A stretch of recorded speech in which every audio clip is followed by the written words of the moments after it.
جتنا زیادہ اللہ کا شکر ادا کرو گے اللہ تمہیں اتنا زیادہ عطا کرے گا۔ حقیقت تو یہ ہے کہ اللہ کے سوا ہر سہارا کمزور اور عارضی ہے۔ اگر تم اللہ پر بھروسہ رکھتے ہو تو یہ جان لو کہ تمہارا رب اس بھروسے کو ٹوٹنے نہیں دے گا۔ اس سوچ کے ساتھ زندگی میں آگے بڑھو کہ اللہ نے یقیناً بہترین ہی سوچا ہوگا۔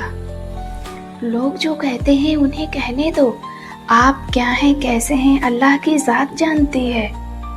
میں روز گناہ کرتا ہوں، وہ چھپاتا ہے اپنی رحمت سے، میں مجبور اپنی عادت سے، وہ مشہور اپنی رحمت سے۔ ہر لکھی ہوئی بات کو ہر پڑھنے والا نہیں سمجھ سکتا، کیونکہ لکھنے والا احساس لکھتا ہے اور پڑھنے والا صرف الفاظ پڑھتا ہے۔ آپ مخلص رہیں یہی کافی ہے، اجر اور صلہ تو اللہ دے گا۔ اللہ نے عورت کو ایسا مقام دیا ہے کہ کسی کی جنت، کسی کی عزت، کسی کی بہن اور کسی کے لیے رحمت ہے۔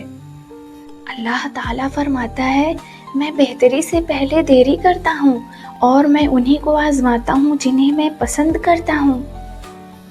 بدلہ لینے والوں سے مت ڈرو، معاف کرنے والوں سے ڈرو، کیونکہ ان کا بدلہ اللہ لیتا ہے۔ یقین جانو کہ اللہ زیادتی کرنے والوں کو پسند نہیں کرتا۔ حالت کوئی بھی ہو، شکر ہمیشہ شکوے سے بہتر ہے۔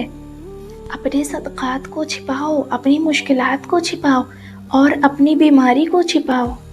زندگی میں ایک بات ہمیشہ یاد رکھیں کہ مکھن لگانے والوں کے ہاتھ میں ہمیشہ چاقو ہوتا ہے۔ دعاؤں کے روپ میں ملنے والی محبتیں بہت قیمتی اثاثہ ہوتی ہیں۔ حضرت علی نے فرمایا، کپڑے، شکل اور زبان ہمیشہ جھوٹ بولتی ہیں، انسان کی اصلیت وقت آنے پر پتہ چلتی ہے۔ ہر عمل سوچ سمجھ کر کرو، کیونکہ ہر عمل کے اندر اس کا انجام یوں چھپا ہوتا ہے جیسے بیج کے اندر درخت۔ خوبصورت عمل انسان کی شخصیت بدل دیتا ہے اور خوبصورت اخلاق انسان کی زندگی۔ کبھی کسی کو یہ مت کہو کہ تم مجھے یاد رکھنا، تم اگر یاد رکھنے کے قابل ہوئے تو یقیناً یاد رہ جاؤ گے۔ لفظوں کا استعمال حفاظت سے کرنا چاہیے، یہ ہماری پرورش کا بہترین ثبوت ہوتے ہیں۔ 70 ماؤں جتنا پیار کرنے والا رب آزماتا بھی ہے تو بے انتہا نوازنے کے لیے۔ خود کو اتنا مضبوط کر لیجئے کہ بدلتے ہوئے موسم اور بدلتے ہوئے لوگ آپ پہ اپنا اثر نہ چھوڑ سکیں۔